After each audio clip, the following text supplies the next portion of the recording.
remercions, nous te glorifions parce que tu es bon. Oh Seigneur, combien tu es merveilleux. Ce matin, nous venons au pied du trône de la grâce pour obtenir le secours opportun. Seigneur, étends ta main, fortifie-nous, pourvois nos besoins. Merci de le faire dans le nom précieux de Jésus-Christ. Parle à nos cœurs maintenant que nous voulons t'écouter. Au nom de Jésus, que ta parole soit claire, qu'elle produise la vie en nous, qu'elle donne le salut à ceux qui ne l'ont pas encore reçu, et que pendant que nous serons en train d'écouter ta parole, ta gloire se manifeste en nous et à travers nous, au nom de Jésus-Christ. Bonjour à tous, bienvenue à cette dévotion. Aujourd'hui, nous prenons notre Bible dans Ésaïe le chapitre 53 et nous allons lire le verset 7. Il a été maltraité et opprimé et il n'a point ouvert la bouche. Semblable à un agneau qu'on mène à la boucherie, à une brebis muette devant ceux qui l'attendent, il n'a point ouvert la bouche. De qui s'agit-il? Je te l'ai déjà dit, il s'agit de Christ Jésus. Nous aurons à lire des passages qui vont nous confirmer qu'effectivement, il s'agit de Christ. Mais comprends la douleur, la souffrance qu'il a endurée.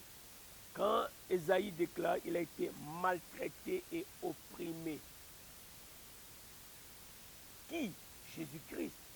Il a été maltraité et opprimé. On peut se poser la question de savoir, mais pourquoi? Qu'est-ce qu'il a fait de mal?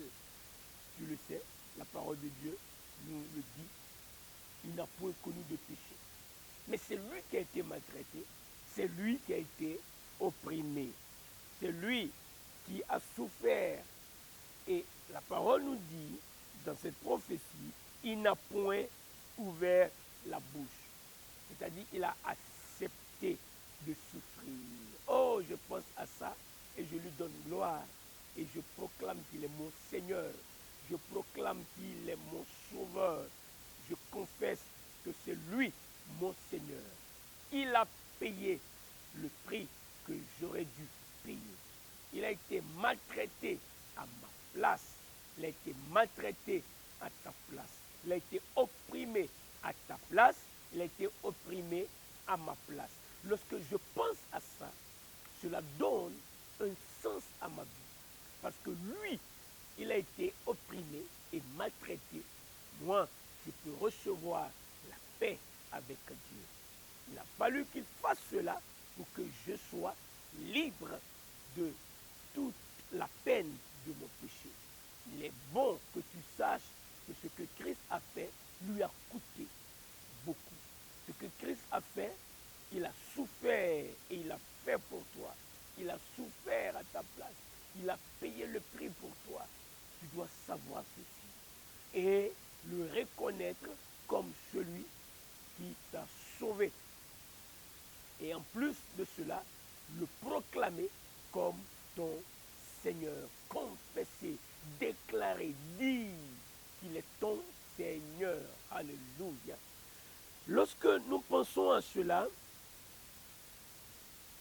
nous pouvons comprendre qu'il est écrit semblable à un agneau qu'on mène à la boucherie.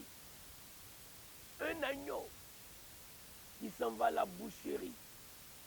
L'agneau vivant qu'on mène à la boucherie. Il va mourir. On mène l'agneau à la boucherie, ce n'est pas pour l'élever, c'est pour le tuer. Mais regarde ce qui se passe. À une brebis muette devant ceux qui l'attendent. Ils sont en train de l'attendre et elle est muette. La parole déclare, il n'a point ouvert la bouche. C'est-à-dire qu'il a accepté de souffrir. Il a accepté d'être opprimé. Ça, c'est l'amour en action. L'amour de Dieu en action. Il nous a tellement aimés que, sachant qu'il partait à la crucifixion, il a choisi de suivre ceux qui sont venus le chercher. Alors j'aimerais que tu vois cela dans Jean le chapitre 18. Jean le chapitre 18. Lorsqu'il eut dit ces choses, Jésus alla avec ses disciples de l'autre côté du torrent du Cédron, où se trouvait un jardin dans lequel il entra, lui et ses disciples. Judas, qui le livrait, connaissait ce lieu, parce que Jésus et ses disciples s'y étaient souvent réunis. Écoute ceci. Judas donc, ayant pris la cohorte et des huissiers qu'envoyaient les principaux sacrificateurs et les pharisiens, vint là avec des lanternes, des flambeaux et des armes. Ils sont venus avec des lanternes, des flambeaux, donc de nuit, pour prendre Jésus, pour capturer Jésus. Et alors, ils avaient des armes. Ils étaient venus donc déterminés. Jésus, sachant tout ce qui devrait lui arriver, s'avança et leur dit, qui cherchez-vous? Quel courage, quelle détermination. La parole de Dieu nous dit qu'il savait ce qui devait lui arriver. Il le savait d'ailleurs, il a déjà prié. Il a prié le Père. Il s'est recommandé au Père dans Jean 12. Il dit, mon âme est attristée. Mais il dit, Père, glorifie ton nom. Il a déjà prié. Et Dieu lui a donné le OK. Dieu lui a donné le feu vert. Dieu était au contrôle de tout. Il était venu pour faire la volonté de Dieu. Et l'heure est arrivée. Alors, c'est lui qui a eu ce courage de demander à ses hommes armés, à ses soldats, à ses huissiers, qui cherchez-vous? Ils lui répondirent, Jésus de Nazareth. Jésus leur dit, c'est moi, mes amis, mes frères et sœurs. Quel courage, quel amour, un grand amour manifesté pour toi et pour moi. En entendant ces paroles, choisis de tout ton cœur de dire oui à Jésus-Christ glorifié, ressuscité, glorifié, parce qu'il a payé un prix pour toi. Écoute, ils sont venus, il ne s'est pas caché, il est allé à leur rencontre, il leur a parlé, il leur a demandé, qui cherchez-vous? Ils ont dit, nous cherchons Jésus. Il n'a pas dit, il n'est pas là, il dit, c'est bien moi. Mais écoute ce qui a suivi. Lorsque Jésus a dit, c'est moi, et Judas, qui le livrait, était avec eux, lorsque Jésus leur eut dit, c'est moi, écoute ceci, ils reculèrent et tombèrent par terre. Mais c'est une scène assez intéressante. Ils sont venus déterminés, envoyés à capturer Jésus. Ils le retrouvent. Ils parlent avec lui. Il leur dit, c'est moi. À sa parole, quand ils ont entendu sa parole, ils ont reculé. Il était seul à leurs yeux, physique. Jésus était seul. C'est vrai, les disciples étaient là, mais c'est lui qui est venu vers eux. Donc, il était seul face à tout ce groupe armé qui est venu. Mais il a simplement parlé. Il a dit, c'est moi. Sur sa parole, ils ont reculé. Quand ils ont entendu, c'est moi, personne ne les a poussés, mais ils ont reculé et ils sont tombés par terre. Miracle, il est puissant. Il a dit c'est moi, mais il ne leur avait pas encore donné l'ordre de mettre la main sur lui. Ah oui, il est le Seigneur. Il parle et la main fait silence. Il maudit le figuier et il dessèche. Il ordonne et l'eau supporte aux pierres. commande aux démons et ils sortent. Quand il a dit c'est moi, écoutez, il a dit c'est moi. Mais il n'a pas encore donné l'ordre de le capturer. Donc personne ne pouvait mettre la main sur lui. Ils ne pouvaient même pas se tenir sur leurs pieds. Ils ont reculé et ils sont tombés par terre. Le psalmiste en a parlé. Alors, lorsque nous continuons, c'est très intéressant. Jésus de Nazareth, il est le Seigneur. Quand ils sont tombés, il leur demanda de nouveau, qui cherchez-vous? Et il répondit, Jésus de Nazareth. Jésus répondit, je vous ai dit que c'est moi. Si donc c'est moi que vous cherchez, laissez aller ceci. Il dit cela afin que s'accomplisse la parole qu'il... Il dit cela afin que s'accomplisse la parole qu'il avait dite, je n'ai perdu aucun de ceux que tu m'as donnés. Simon-Pierre, qui avait une épée, la tira et frappa le serviteur du souverain sacrificateur et lui coupa l'oreille droite. Ce serviteur s'appelait Malchus. Et Jésus dit à Pierre, remets ton épée dans le fourreau. Ne boirai-je pas la coupe que le Père m'a donnée de boire? La cohorte, le tribun et les huissiers des Juifs se saisirent alors de Jésus et le lièrent. Qui a accepté lui-même? Il s'est livré. Pense à ceci, quand il s'agit aujourd'hui d'ouvrir ton cœur pour recevoir Jésus, celui qui est mort de cette façon pour toi. Quand on devrait le prendre pour tes péchés, il n'a pas dit non. Maintenant qu'il a payé le prix pour tes péchés, vas-tu lui dire non? Pense à cela. Ils sont venus le prendre, mais la fin c'était pire que la boucherie. C'est pourquoi il est écrit, là, le prophète a dit, semblable à un agneau qu'on mène à la boucherie. Il n'a point ouvert la bouche. Quand il a dit c'est moi, qui sont tombés, il a répété, il dit maintenant, si vous êtes venus me chercher, prenez-moi et laissez les autres. Il vient de donner le OK pour que la volonté suprême du Père soit accomplie. Pierre voulait intervenir. Pierre, arrête. Je dois faire la volonté de mon Père. Tous ceux qui doivent être sauvés le doivent par ce que je vais faire. Si je ne passe pas, si je ne bois pas cette coupe, le salut ne serait pas accordé aux êtres humains. Alors il a accepté, il a choisi de laisser faire. Ils l'ont pris et ils l'ont lié. Il a accepté qu'il soit lié. Et il a été lié.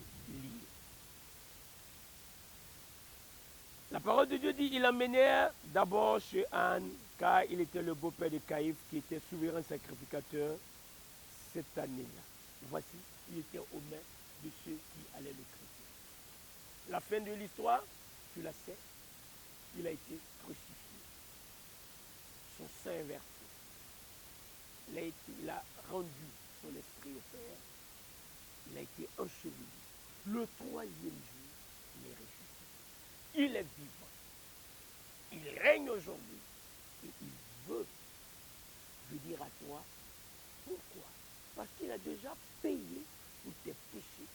Son sang qui est versé a purifié, a fait la purification de ton péché. Maintenant, il peut venir vivre en toi, manifester sa gloire en toi et te donner sa classe de vie à toi pour que tu sois réconcilié avec Dieu et que tu puisses être un canal par lequel d'autres qui souffrent encore sous la prison de Satan, dans l'esclavage de Satan, sois délivré de cette oppression.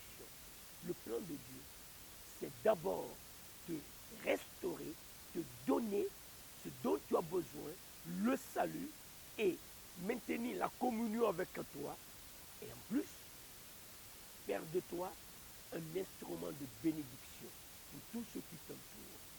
Saisis ça et entre dans la communion avec Dieu. Si tu n'as pas encore reçu Christ, l'appel t'est lancé. Voilà ce qu'il a fait. Il a choisi d'être lié. Il a accepté qu'on le lie. Il a accepté qu'on l'attache et qu'on l'amène. À sa parole, ils sont tombés. Mais quand il a dit, prenez-moi, laissez aller les autres, ils ont fait exactement comme il avait ordonné. Il a souffert pour toi. Lorsque l'eunuque, dans Actes chapitre 8, l'eunuque éthiopien était dans sa charrette et qui lisait le prophète Ésaïe, le Saint-Esprit l'a conduit à lire cette portion. Ésaïe 53, verset 7. Et pendant qu'il lisait cela, l'Esprit Saint a dit à Philippe, avance et approche-toi de ce char. Acte 8:30, Philippe accourut et entendit l'Éthiopien qui lisait le prophète Ésaïe. Il lui dit, comprends-tu ce que tu lis? Il lui répondit, comment le pourrais-je si quelqu'un ne me guide? Et il invita Philippe à monter et à s'asseoir avec lui. Le passage de l'écriture qu'il lisait était celui-ci. Il a été mené comme une brebis à la boucherie et comme un agneau muet devant celui qui le tond. Il n'a point ouvert la bouche. C'est ce passage que nous venons de lire dans Ésaïe 53, 7. Un Éthiopien eunuque est en train de lire cela. Et alors, il ne comprenait pas. Certainement, toi non plus, tu ne comprends pas. Mais Dieu veut que tu comprennes cela. Alors, il a continué à lire. Dans son humiliation, son jugement a été levé. Et sa postérité, qui la dépeindra? Car sa vie a été retranchée de la terre. L'eunuque dit à Philippe, je te prie, de qui le prophète parle-t-il ainsi? Est-ce de lui-même ou de quelqu'un d'autre?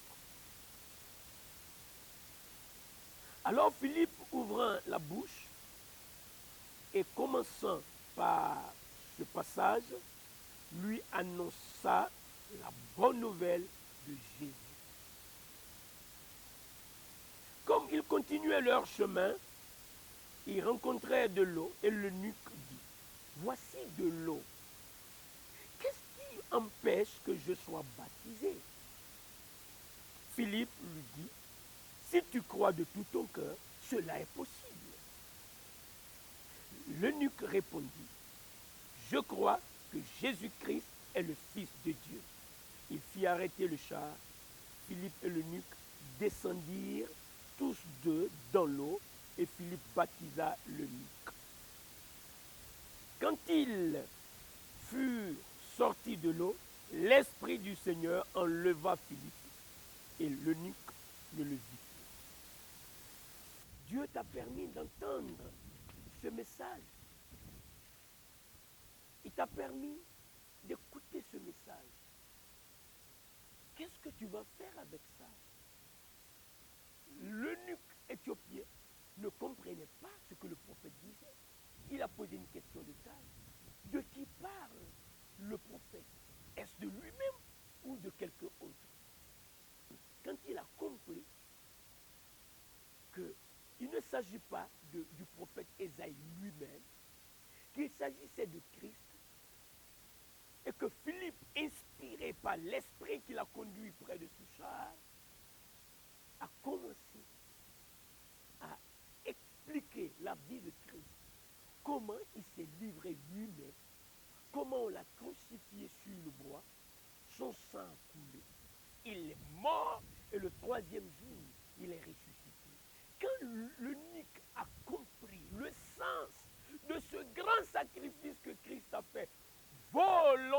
entièrement pour toi et pour moi, y compris pour lui, l'eunuque. Il a fait le bon choix, l'eunuque. Qu'est-ce qu'il a fait? Il a dit à Philippe, mais Philippe, qu'est-ce qui empêche que je sois baptisé? Oh, ma prière, c'est que tu puisses poser cette question. Qu'est-ce qui empêche que je sois baptisé? Philippe lui a dit, la condition, c'est que tu crois de tout ton cœur. Il dit, mais Philippe, à partir de ce que tu viens de me dire, de m'expliquer, je crois que Jésus-Christ est le Fils de Dieu. Arrêtez. Il a fait arrêter le char. Ils ont vu de l'eau. Ils sont descendus. Philippe et l'eunuque éthiopien sont descendus dans l'eau. Philippe a baptisé le monsieur. Le plan de Dieu s'est accompli parce qu'il a cru. Il a été baptisé. Veux-tu croire ce matin que Jésus-Christ est le Fils de Dieu? Celui qui croit que Jésus est le Fils de Dieu a la vie éternelle. Celui qui ne croit pas, il est condamné. Veux-tu croire aujourd'hui? L'eunuque éthiopien a cru. Moi, j'ai cru. Et toi, qu'est-ce qui t'empêche de croire à cette bonne nouvelle de salut? Qu'est-ce qui t'empêche de sortir de la main de ton oppresseur? Si la porte est ouverte, si le prix est payé, si ta dette est payée, qu'attends-tu? Puisque tout dépend de toi maintenant. L'eunuque a fait sa part, j'ai fait ma part. Tu dois faire ta part parce que Dieu a besoin de toi, tel que tu es. Il se peut que tu penses que ta vie n'a plus de sens. Dieu dit que ta vie a un sens. Le sens de ta vie ne dépend pas de toi. Dieu veut donner un nouveau sens à ta vie. Seulement, viens à Christ. Il a les bras ouverts parce que le prix est déjà payé. Le prix est déjà payé. Le prix de ta liberté, le prix de ta délivrance, le prix de ton salut, c'est payé. Il a accepté qu'on l'emmène. Il est parti. Il a payé le prix. Quand l'eunuque a entendu, il a été baptisé. Et après d'avoir été baptisé, le Saint-Esprit a enlevé Philippe. Parce que l'objectif était accompli. Amen. Dieu veut accomplir un objectif dans ta vie. C'est pourquoi il t'a mis en contact avec cette vidéo. Fais quelque chose avec ça. Comme l'eunuque a fait, là où tu te trouves, tu peux dire, je crois que Jésus-Christ est le Fils de Dieu. C'est confesser qu'il est ton Seigneur. Et tu peux dire qu'il est le Seigneur de ta bouche. Crois dans ton cœur. Dis avec ta bouche qu'il est le Seigneur. Père, nous te remercions. Oh, c'est merveilleux. Le prophète Isaïe a vu ces choses. Il a prophétisé. Christ est venu. Effectivement, il a accompli ces choses. L'eunuque éthiopien qui a entendu cette prophétie accomplie du prophète Isaïe a cru. Permet que ceux qui sont en train d'écouter ce message à notre temps de nos jours puissent croire de tout leur cœur et que ton plan pour leur vie soit accompli. Donne un nouveau sens à leur vie. Merci pour le salut. Merci pour la nouvelle vie dont ils seront bénéficiaires, la sagesse que tu leur accordes, la paix que tu vas leur accorder. Nous te remercions parce que Satan est un ennemi vaincu, lui qui liait ses âmes. Il les chassait maintenant. Enlève ta main sur leur vie, Satan, au nom de Jésus. Père, ceux qui ouvrent leur cœur pour croire, merci de leur donner le pouvoir de devenir tes enfants. Et c'est toi qui désormais vas prendre soin d'eux. Parce qu'ils sont rentrés dans ta famille. Je prie que tu poses ta main de paix, ta main de guérison sur eux. Et guéris-les dans le nom de Jésus. Pourvoir aux besoins de ceux qui sont dans des besoins. Je te le demande dans le précieux nom de Jésus-Christ. Amen.